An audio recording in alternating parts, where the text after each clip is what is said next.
Yes, we've been here before. Barton Spring. It's been chucking it down with rain all week, and it's only just finished a torrential downpour, another one, about 10 minutes ago, so I'm expecting to get even wetter. Now, I'm not just back here to see the spring and to see how that recent forestry work has come along. Also here to test out a new pair of boots.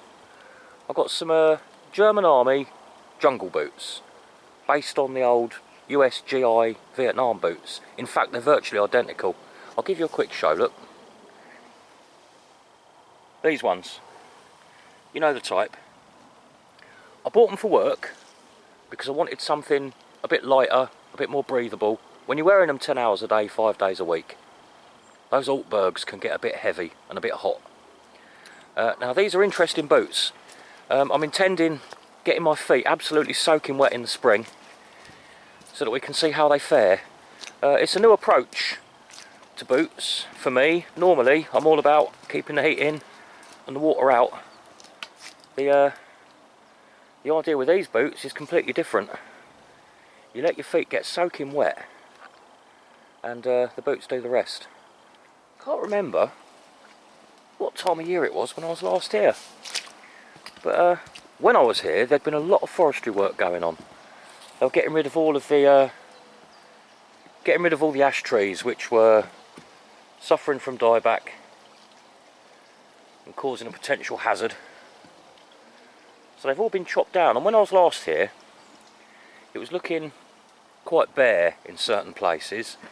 I'm going to be interested to see whether it's still just as bare, or if all of those wildflower seeds which would have been buried in the soil and shaded out by the ash trees, whether or not they've started to germinate and re-establish their little colonies just yet. Now I have to say that so far the tread on these boots is proving brilliant. It's very wet, very chalky, very slippery, and I've been getting up and down the banks by the side of the stream here absolutely no problem. Not even the slightest hint of a slip.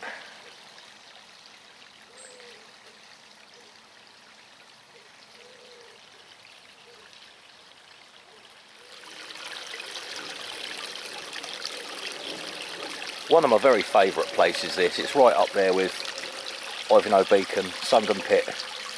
Barton Springs is just one of those places that I like to come back to all the way through the year, because it's different every time, you know, it's always a bit different. And I am keen to see how things are going since all this lot were chopped down. They're not dead. You can see this big one here. They cut it right back, well, cut it down just a few months back, but you can see all the new growth on it. It's not submitted, has it? I think we're probably going to see that on most of these stumps. It is really nice and peaceful here today, because it was just chucking it down with torrential rain just 10 or 15 minutes ago. We haven't got the dog walkers here today, and last time I was here it was constant chainsaw noise and those big chipping shredding machines they use, you know, running in the background. It's dead quiet here today, it's really nice. And I've noticed already that where the ash trees used to be, I remember that underneath the ash trees all you could really see was brambles and docks. I'm guessing probably because brambles and docks do quite well in the dark area with the lack of light under the canopy of those ash trees. Well, now the ash trees have gone, I can see hardly any brambles. And what we've got instead, we've got things like dog's mercury, lots of celandines, seeing lots of hogweed, crane's bills. There's a lot more biodiversity going on since those ash trees have been taken away. Whereas before it was literally just brambles, really. You just have a look behind me there, look. That, for example, it was you know, 6 foot high in brambles. And we've got all sorts going on now. Ragwort as well, I can see there. More hogweed. What's that down there? Oh, horseradish. So getting rid of those ash trees, and I think I said the same last time, it was upsetting, obviously, a bit upsetting to see them all being chopped down. But the little plants are doing much better for it. And you've got a much nicer view of the hills as well. Let me show you that. There you go, look, from the footpath here, previously, couldn't really see much of that because the ash trees were all in the way. It's all a lot more open now, and you can see much better what's going on in the landscape around you. The army boots that I've got, I've retired my Austrian Army mountain boots. The soles were getting a bit thin, the tread was wearing away. And yes, I could get them resold, but it had cost me getting towards 100 quid. And that's more than I paid for the boots, as excellent as they are. They are excellent, excellent boots. I'm not knocking them in any way. But they're very much Austrian mountain boots. They're for the winter. They're heavy, they're warm. They're as waterproof as wellies, right up to the top of the boot. Generally, I wear Altbergs, British Army Altbergs. I've got a pair of Defenders for the winter. They're nicely padded, very warm, again completely waterproof. And I had been using in the summer for going out walking and working on the allotment. I've been using my Altberg tabbing boots, which are very lightweight, bendy Altbergs. Excellent quality, as Altbergs always are. Brilliant boots. But for work, 10 hours a day, 5 days a week, even they were getting a little bit much. So over to these German issue. I believe they're made by a company called Bulters. And they were made for issue to the German, Dutch and British Army. The pair I've got are marked as 2003. I don't know if they still use them or not. I'm not sure. I've got a feeling they might have moved towards something more like a desert boot these days. I'm not certain on that. But they were designed 50, 60 years ago. And it's never changed. They're so effective, so good at what they do. They've never had to be updated. And these German issue ones, they are, as far as I can see, they're pretty much identical to the original USGI Vietnam boots. The only real difference I can see is that the original ones had, oh, I've got a gate here. The original ones for the US Army, they just had standard eyelets punched into the canvas at the top of the boot.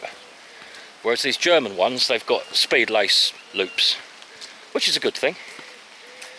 Now, so far, I've managed to keep my feet dry. It won't be long now, we'll get down to the stream, and I'll get straight in there, get my feet soaking wet, and I'll explain why. It sounds mad, but this is what I want to figure out. It sounds mad, it doesn't sound very pleasant, but apparently they're very good. We'll see in a mo.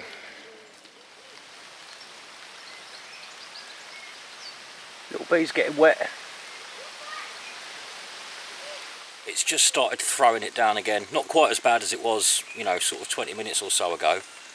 But I need to consider the camera. I don't want to be getting it wet. So I've just hopped in under a bit of canopy here, and let me show you how these boots are put together. I've been aware of these for a long time, but never really felt the need to own a pair. But now, they're going to be a pretty useful addition. Here we go, look. You've got leather around the bottom of your foot and your ankle. And you've got these little drainage holes here. Well, drainage plus breathability holes. And this is all nylon canvas. Originally I think it was cotton canvas, but that does rot eventually, and considering they're designed for getting soaking wet, not necessarily the best idea. These days they're nylon canvas. Like I said, these are 2003. I don't know when they stopped making them. I paid £38 for these, and I bought them as grade 1, which generally means that they're slightly used but in excellent condition. Well, when these arrived, they clearly weren't grade 1. They're unissued. They've never been worn. These have been sat in storage. These have been sat in storage for the last 20 years, completely unused. And they don't even have, they've been well stored because they don't have that typical musty military surplus warehouse smell that you struggle to get out of so many things that you buy from surplus stores. These came from Forces Uniform and Kit online. I've bought from them before, they're good, because I've had trouble before where I've tried ordering, say for example, British Woodland pattern trousers or jacket or whatever, and they end up sending you MTP, which wasn't what I was after. I've never had that sort of problem with Forces Uniform and Kit. You do seem to actually get what you ask for. Now, they're very light, they're very breathable, but they're not waterproof at all. Well, they're waterproof to an extent. They're basically waterproof up to these little breathers here. In a shallow puddle, they're fine, but as soon as you step in anything deeper than that, you're getting wet feet. Oh God, down the slope I go. The stream's just there. And I've just put my nice white British Army socks in the mud. I thought I'd wear the socks as well, you see, to get the proper experience. Oh, here we go. Oh, great. That's not a good start, is it? Anyway, and inside, you've got this mesh insole, which is an interesting one. It's made of fairly hard plastic. It's not actually very soft and cushiony, but the way it's put together, you've got a coarse mesh on the bottom and a fine mesh on the top, and it holds your feet above the bottom of the boot. It doesn't really squish, so you've always got a bit of airflow going on under your feet. And these, by all accounts, dry out really quickly. Say you were out in the jungle in a pair of Altbergs, as brilliant as they are, if you take off a pair of wet Altbergs and just hang them up to dry, without any heat or anything, you know, just hang them up to dry, they take days. They take absolutely days to dry. Whereas these are Vietnam-based German Army jungle boots. They're reportedly, with no intervention other than hanging them up out of the rain, they'll dry in about 4 or 5 hours. So overnight, really, you know, you set up camp for the night, hang up your boots, they'll be dry by morning. I'm putting it off, aren't I? I am actually putting off standing in the stream and getting soaking wet feet. It just goes against all of my instincts. Oh, let's do it, go on. In we go.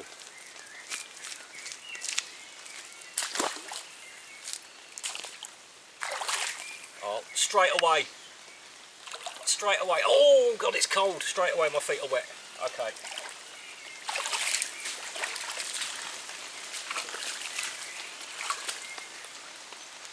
Right, I'm up past my ankles there, and I can feel the water level rising inside.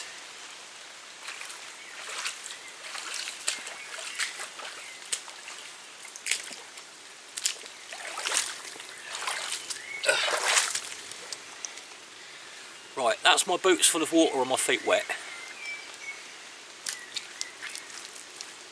Let's go for a little trudge and see how that works out. Well, that's not bad. I've only just taken about 10 steps, and with every step, there's not even any left. With every step, the water came gushing out of those little drain holes. It was sort of pumping it out, squirting out through the little holes and sucking in air each time. And already, they're empty of water. There's no water left in them. I've still got wet feet and wet socks, but actually, that's quite refreshing in the warm weather. And there's nothing else still squelching out. That's a good start. Yep, no squelching. Oh, tiny bit, tiny little bit of squelching down by the toes. Getting on just fine with these, actually, in the warm weather. I wouldn't want to wear them in the winter, because with wet feet you'd absolutely freeze. That's definitely the season for Altbergs and Austrian Army mountain boots. But in warm weather, they're absolutely fine.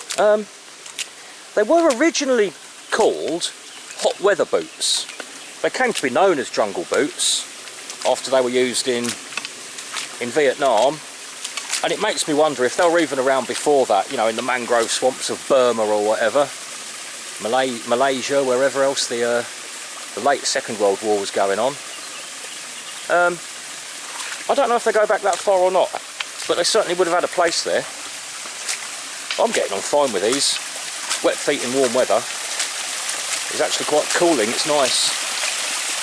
Now, how's that spring looking? It's been really gushing out of here, actually. Let me just step back a bit. There's usually a bit of vegetation around here. It looks like it's all been scoured away. So at some point not very long ago, this was really a torrent coming out of here. It's looking pretty standard today. So hello Barton Spring. How you doing?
I wonder how many thousands of years people have been coming here and doing that.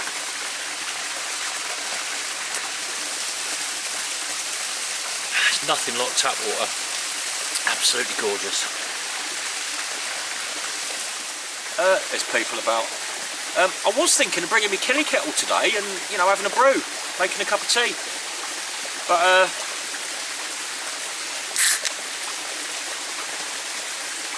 couldn't be bothered.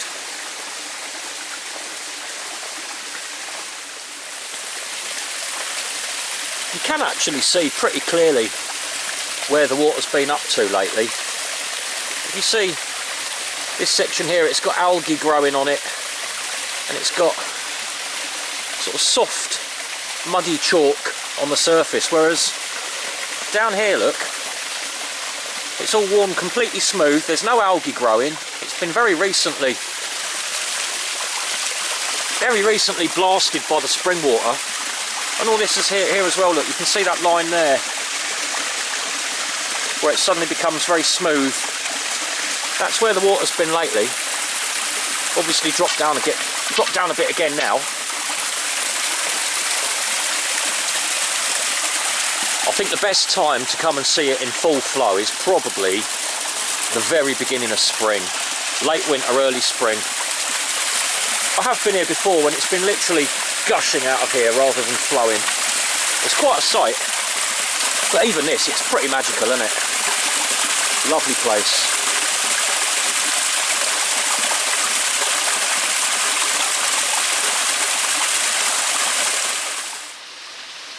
Just next to the spring here, we've got a lovely big old hazel tree. That is big for a hazel. You don't see many that size. That's pretty impressive, and it's dropping its nuts, look. It's dropping its nuts into the chalk stream. Where are we?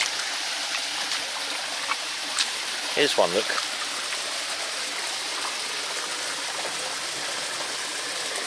I wonder how many of those nuts have gone down the stream and set roots somewhere further down. We'll have to keep an eye out on the way back and see if there's many hazel trees around, because it's quite possible that they're all the spawn of this one.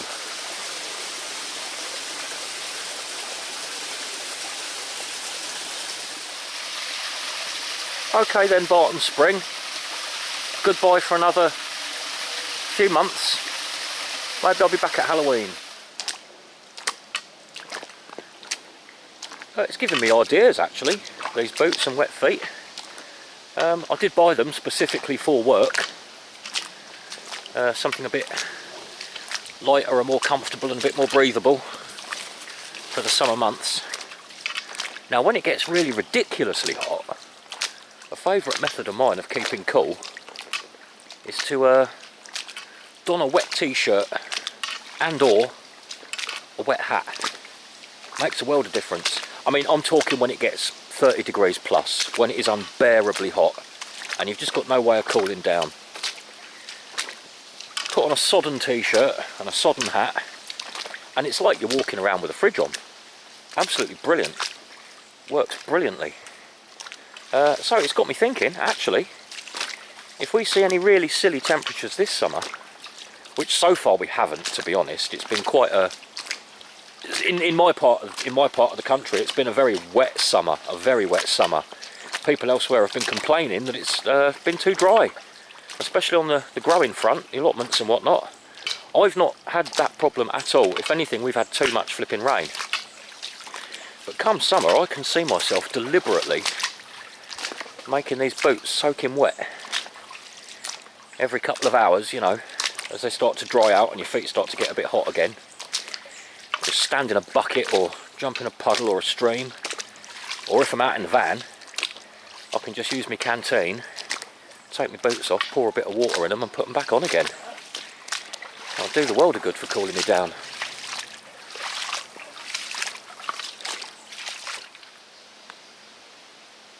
The other thing this little walk is going to do for my boots is break them in nicely. It's quite a popular method, so I've heard. If you're breaking in a pair of stiff new boots, get them soaking wet, go for a walk, dry them out again, and they will be all the more pliable. Now, as comfortable as these boots are, actually, that bit of leather there around the ankle, just there under my ankle, that is still very stiff. And it is rubbing against my ankles a tiny little bit.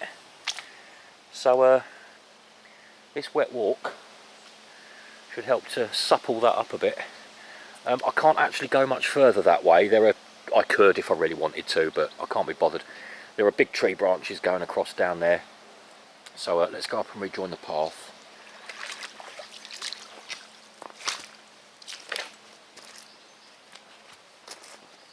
Excellent grip. Soaking wet, slippery chalk. Okay, I've got my stick, but no slip there whatsoever.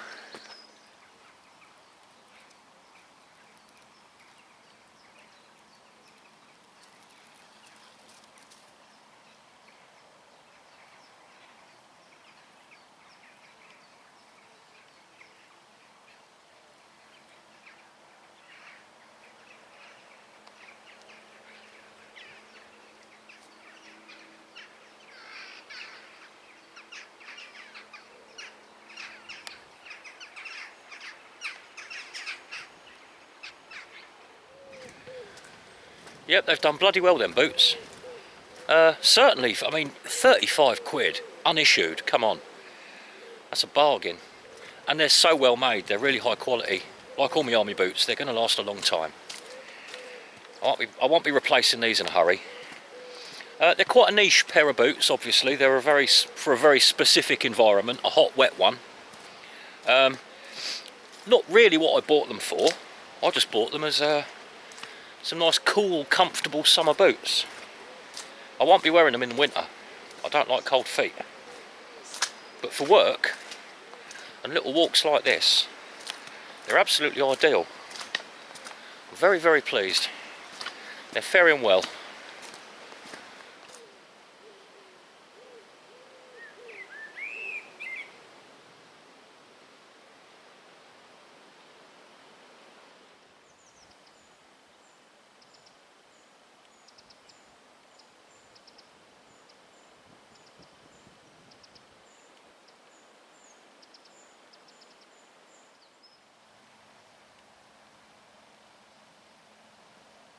I think that's white bryony.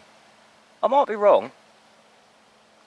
It caught my attention because the leaves at first looked like a passion flower, and I thought, oh, okay, there's a garden escapee that's ended up at Barton Spring, but it's clearly not a passion flower. Look,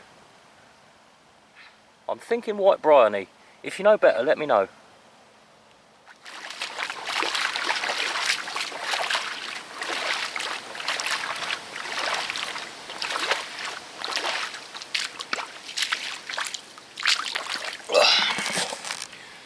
Just rinsing off the mud, nearly back at the car now. I'm giving those boots, I don't want to say 10 out of 10 because they're a bit niche, you know, you can't wear them all year round, but I'm going to give them 9 out of 10 for summer. Absolutely brilliant. Okay, right, that's the end of that one. I'll see you all soon. Take care.